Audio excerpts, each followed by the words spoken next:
आज मैं भारत के इतिहास की बात करूँगा। भारत का इतिहास पूरे मानवीय संस्कृति का सबसे पुराना इतिहास है। ये क्यों है, क्या है और कैसे है, यह जानना बहुत आवश्यक है। बात ऐसी है, सारी धरती पर यह भारत ही एक ऐसा राष्ट्र है जो पूरी तरह से प्राकृतिक है। प्राकृतिक का अर्थ ये हुआ कि ये चारों तरफ से इसका जो भूगोल है वो अपने आप में अद्वितीय है। दूसरे लोग उसके साथ ज़्यादा छेड़खानी नहीं कर सकते। तीन तरफ से समुद्र से घिरा हुआ है। समुद्र की सीमा बढ़ती और घटती रही है। मैं जब अनुभव करता हूँ कि आज से लगभग 18 लाख वर्ष पहले समुद्र कितना रहा होगा, तो पता चलता है कि भारत का क्षेत्रफल अति विशाल था, क्योंकि समुद्र उसके बाद उठा है, ऊपर उठा है और धरती में अधिक भाग में, इस भाग में, भारत के भाग में तीन तरफ से अधिक आया है। समुद्र निरंतर बढ़ रहा है। लगभग 27 लाख साल पहले यह समुद्र और पीछे था और पीछे था। भारत का भूगोल अलग था। इस पर कोई रिसर्च नहीं हुआ है वैज्ञानिक तरीके से, लेकिन अब वैज्ञानिक एविडेंस इसके सामने आ रहे हैं। 18 लाख वर्ष पहले जब प्रलय हो गई, जल प्रलय, और उसके बहुत पहले और प्रलय हुए हैं। एक काल खंडों का इतिहास जब जाने तब अंत में मनुष्य का इतिहास आता है। अब काल खंडों के इतिहास को बताने में काफी समय लगेगा, बड़ा क्लिष्ट विषय है। ये सच है कि काल खंडों के बारे में सबसे पहला चिंतन भारत का ही था। सतयुग, त्रेता, द्वापर और कलयुग। लेकिन ये मानव सभ्यता के इतिहास है। इस मानव सभ्यता के इतिहास को भी ठीक से जानने के लिए सारी सृष्टि का इतिहास जानना चाहिए। धरती की उत्पत्ति, सूरज की उत्पत्ति, सारे ब्रह्मांड की उत्पत्ति, ब्रह्मांड क्या है, इस पर भारत में बहुत अच्छी चर्चा होती थी। और सारे पुराणों में, उपनिषदों में, वेदों में, श्रीमद् भगवद गीता में इनका बड़ा विस्तार से उल्लेख है। हमने पूना के इंडियन साइंस कांग्रेस में एक फिल्म, वैज्ञानिक फिल्म दिखाई जा रही थी। उसमें ये था कि अब तक जितना रिसर्च हुआ है विज्ञान में, उससे ये सिद्ध हुआ कि भारतीय संस्कृत परम वैज्ञानिक है। लेकिन वो परम वैज्ञानिक संस्कृत पढ़ाई नहीं गई कभी, दुनिया के किसी विश्वविद्यालय में नहीं पढ़ाई गई। सोच तो ये था कि लोग पढ़ाएं कि ईसा वर्ष पृथ्वी, ईसा 2000 साल पहले का है, उससे पूर्व 4000 वर्ष पहले धरती पैदा हुई। ये दुर्भाग्य से ये पूरी तरह से गलत है। धरती बिलियंस ऑफ ईयर ओल्ड है, करोड़ों नहीं अरबों वर्ष पुरानी है। आज का विज्ञान कहता है कि सूरज लगभग 15 करोड़ नहीं, 15 अरब, ठीक से सोच विचार के कह रहा हूं, 15 अरब वर्ष से ज्यादा पुराना है।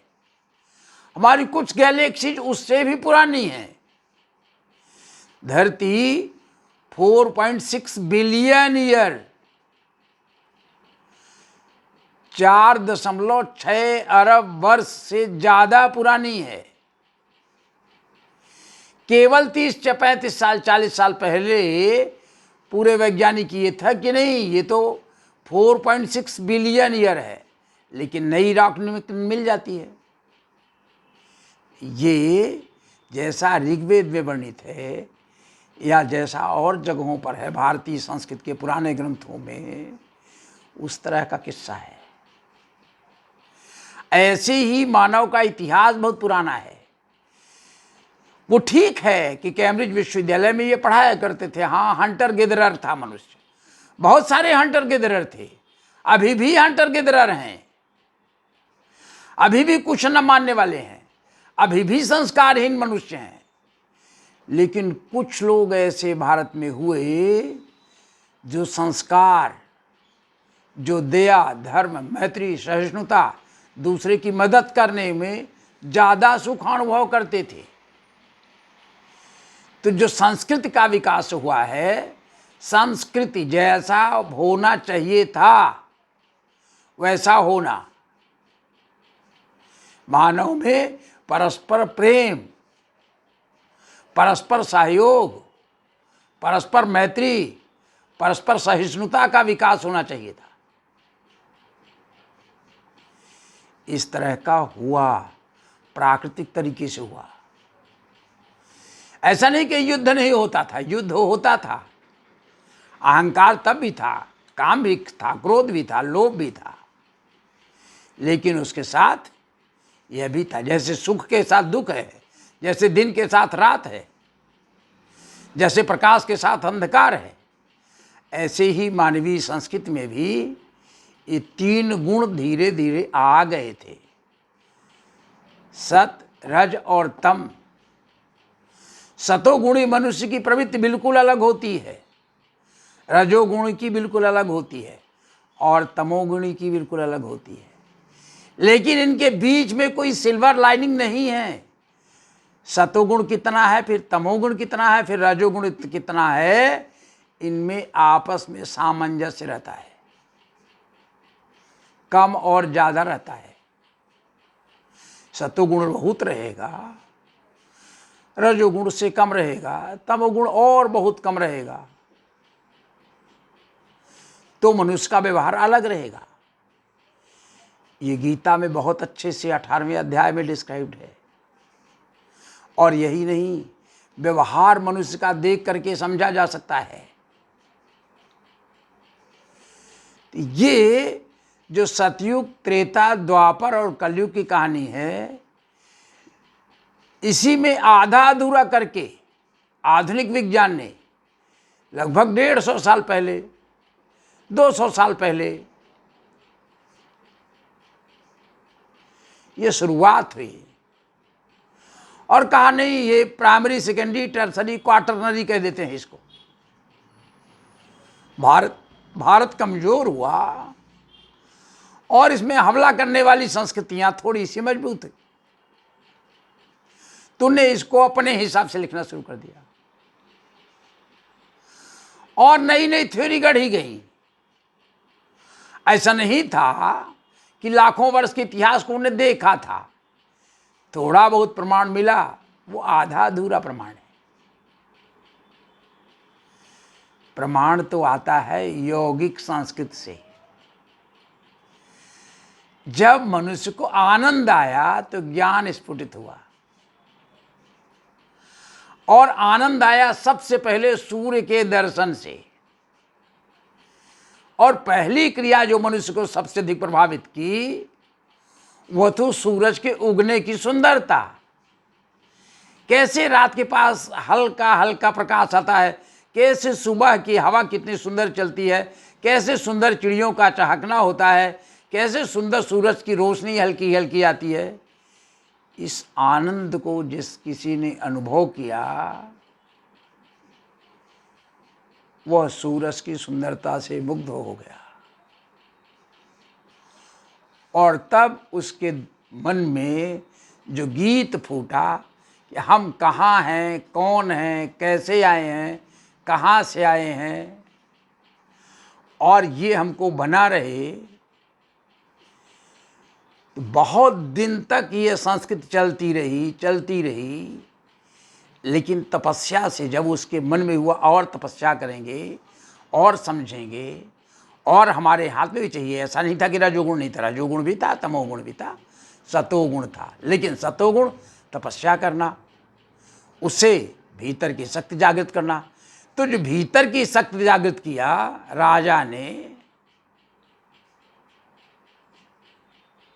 तो उसको मंत्र फूटे, ज्ञान फूटे। हाँ, पहले तो राजा भी नहीं थे,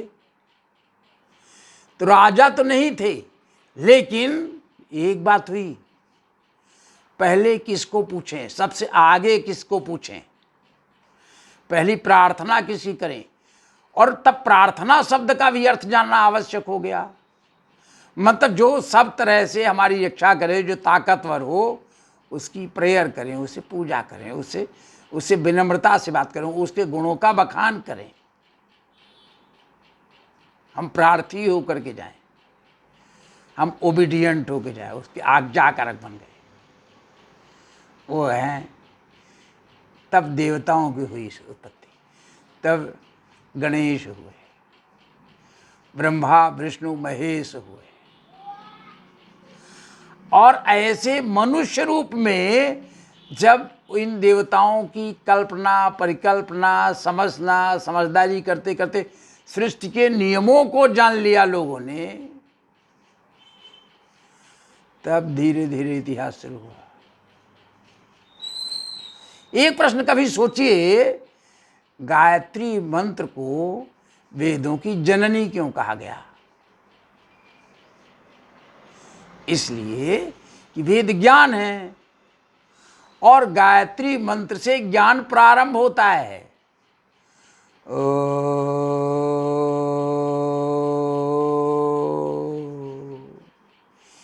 ये आ उ मा का उच्चारण है, इसको भी समझ लें। आपके शरीर में 6 बड़े महत्वपूर्ण चक्र हैं। मूलाधार चक्र है, स्वाधिष्ठान है, मणिपूरक है, आज्ञा चक्र है, ये सब सहस्त्रार चक्र है। ये सब क्या है? ये नर्वस प्लेक्सस हैं। जब उसने ओंकार का उच्चारण, जो सृष्टि का पहला नाद है, मनुष्य ने ये सीखा तो उसको आश्चर्य लगा। तो उन ग्रंथियों से, उन चक्रों से कुछ अक्षरों का बड़ा खास महत्व है, वहां से वो फूटते हैं। यम रम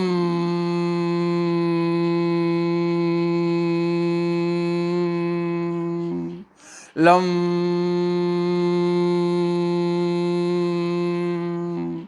वम सोहम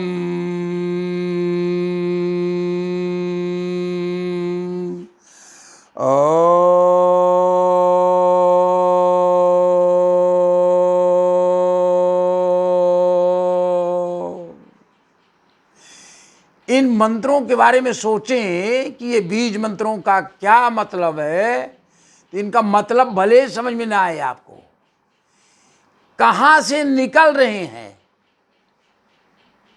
ये समझ में आ जाएगा, और तब इनकी ताकत पता लग जाएगी। आपके अंगों में इनका स्नान है, आपके अंगों में इनका स्थान है। हम कभी कभी मंत्रों में नहा जाते हैं, इसलिए स्नान निकल आया।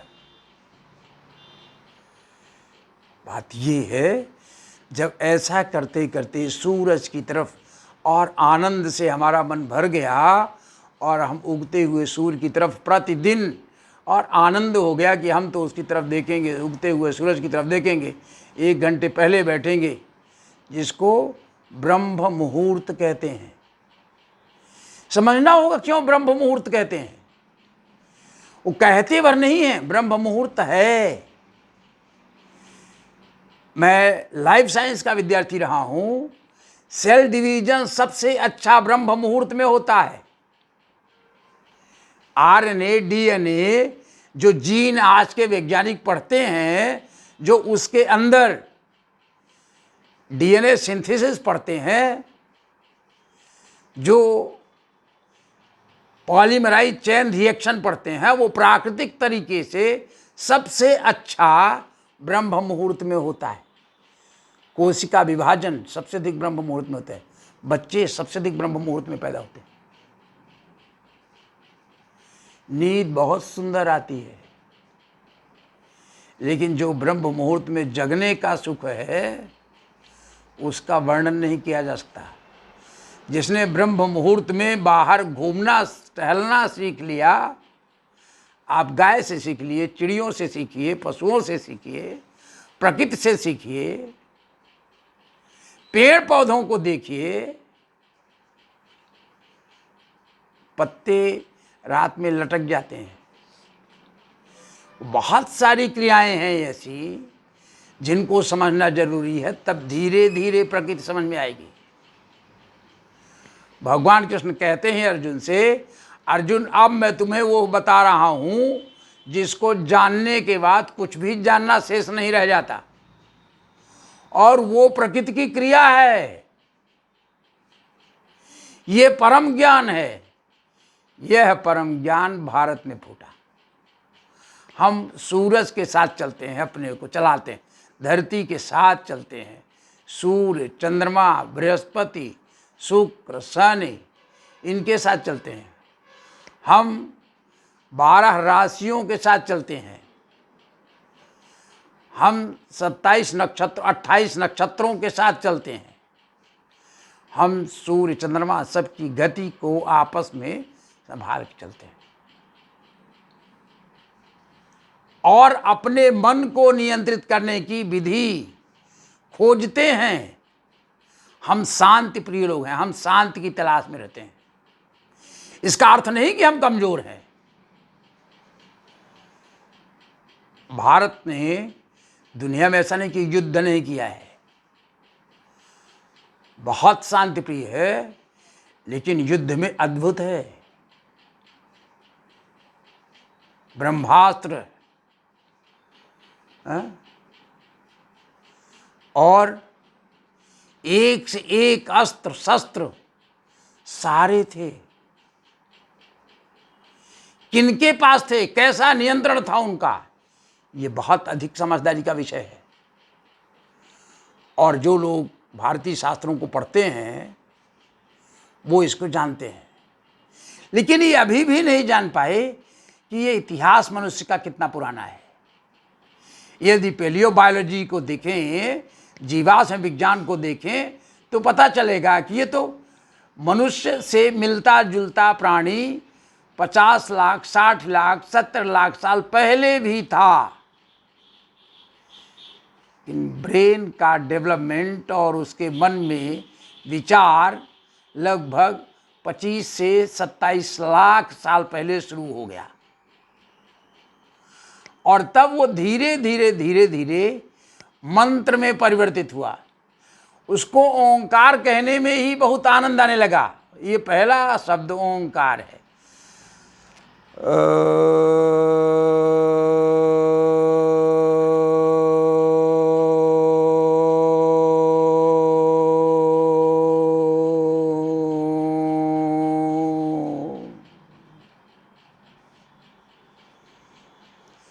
और ऐसा करने से थकावट भी खत्म होती है, शांति आती है, अशांत मन शांत हो जाता है।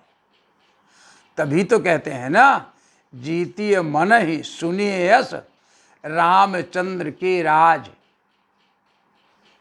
आपको सच बताऊं, आप जितना सोचिए, समझिए, पढ़िए, लिखिए, राम राज्य से अच्छी कल्पना ही नहीं है मनुष्य की। और तब जितने महारथी हुए हैं, दुनिया ने थोड़ा सा महात्मा गांधी के बारे में जाना। मोहनदास करमचंद गांधी, ऐसा नहीं था कि वो सबसे अधिक जानकार थे। उन्हीं के जमाने में कई गुरुओं के पास वो पढ़ने जाया करते थे। निरंतर वो जीवन भर छात्र बने रहे। चाहे वो पंडित मदन मोहन मालवीय हो, चाहे बाल गंगाधर तिलक रहे हों, चाहे प्रोफेसर गोखले उनके टीचर रहे हों, और चाहे आचार्य विनोबा भावे जैसे लोग रहे हों, और भी तमाम सारे लोगों के पास, तुलसीदास उनसे पहले थे, वो पूजा करते थे रोज, मीराबाई के गीत गाते थे, रविन्द्रनाथ टैगोर के भक्त जैसे थे। ऐसे एक दो नहीं थे, हजारों थे। ये रमण महर्षि का देश है। ये रामकृष्ण का देश है। ये हजारों संत हुए, वो साधना करते रहते हैं। और ऋषि तो ऐसे थे जिनको त्रिकालदर्शी थे, जो भूत वर्तमान और भविष्य सब समझ में आता था। वाल्मीकि, नारद, घट जोनी अगस्त का नाम है, अगस्त ऋषि। निज निज मुख ही कही निज होनी, पूर्व में क्या थे वो अपने मुंह से बताया उन्हें। इनको भूत वर्तमान भविष्य सब पता रहता था। क्यों? साधना के कारण, योग के कारण, मेडिटेशन के कारण।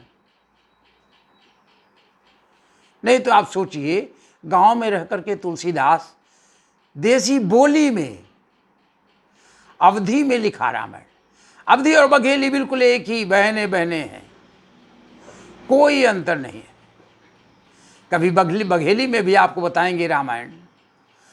हमारे यहाँ गांव गांव में, घर घर में नई नई रामायण है, बहुत सुंदर कहानियां हैं।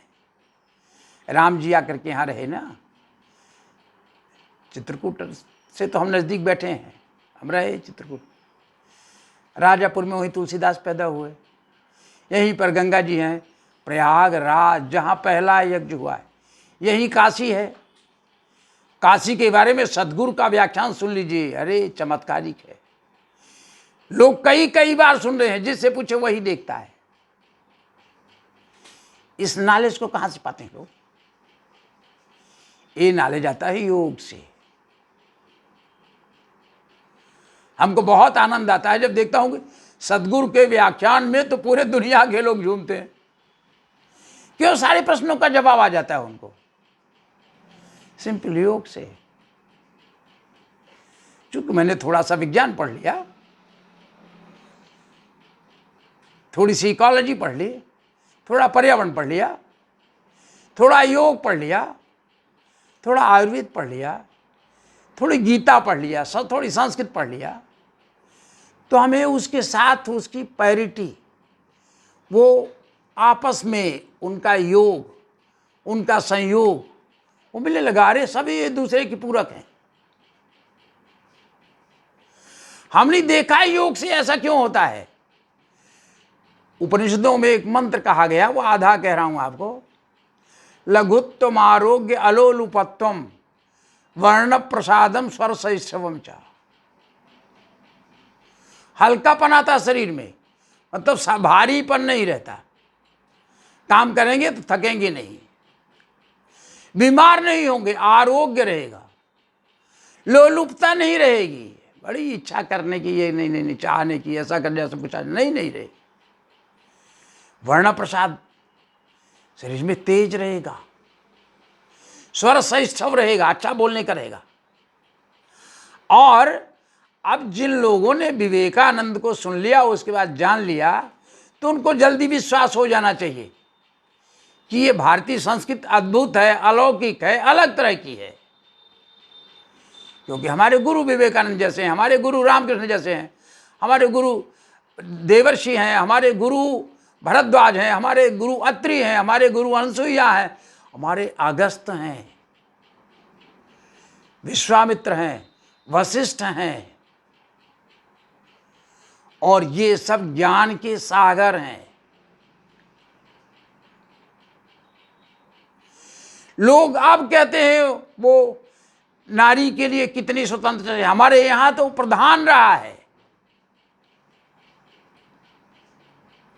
हमारे यहां तो भगवान राम की मां कौशल्या कहती हैं कि बेटा यदि केवल पिताजी ने कहा है ना बन जाने के लिए तो बन जाओ। जो आय सुपितु केवल ताता, तो जन जाहु जानी बड़ी माता। मां बड़ी होती है। जो पितु मातु कहे बन जाना, तो कानन सत्यवत समाना। यदि माता पिता दोनों ने कह दिया है तो अवश्य जाना चाहिए। गार्गी की चर्चा, मैत्रेयी की चर्चा, अरुंधति की चर्चा, अत्रि की पत्नी अनुसुईया, अरे गजब का है। लक्ष्मी, रिद्धि, सिद्धि, पार्वती, गौरी, बिना गौरी गणेश की पूजा के कुछ नहीं होगा। और जान लीजिए, इसका विज्ञान एक शब्द में कहा गया है, एक बहुत छोटा सा वाक्य है, प्रकृति पुरुषात्मक जगत। प्रकृति है और पुरुष है। जो प्रकृति और पुरुष के इस संबंध को जान गया, वो जान गया, सब ज्ञान आ जाएगा। तो ये प्रकृति और पुरुष की समझदारी से प्रारंभ हुआ इतिहास है। इसमें सतयुग, त्रेता, द्वापर और फिर कलयुग की कहानी है। 5000 वर्ष पहले आज से, और कुछ मित्रों के पास तो मेरे बिल्कुल ठीक से है कि 5270 वर्ष पूर्व भगवान कृष्ण ने जब इस धराधाम को छोड़ा, उनको बहेलिए ने उनके पाँव में तीर मारा, शरीर छोड़ा। पूजा तब से अब तक चल रही, लगातार चल रही है, और बहुत अद्भुत, बहुत ही अद्भुत क्रियाकलाप चल रहे हैं। वो सारी कंटिन्यूटी है। इस देश में कैसे उतार चढ़ाव आए, क्या क्या हुआ, कैसे प्रकृति विकसित हुई, कैसे सृष्टि विकसित हुई, कैसे खेती हुई, और किस तरह से हमने दुनिया को रास्ता दिखाया, इसका इतिहास जानना बहुत ज़रूरी है। ये तो अभी बहुत छोटी सी भूमिका है। आपसे अगले व्याख्यानों में हम भारत के इतिहास की चर्चा करते रहेंगे। नमस्कार।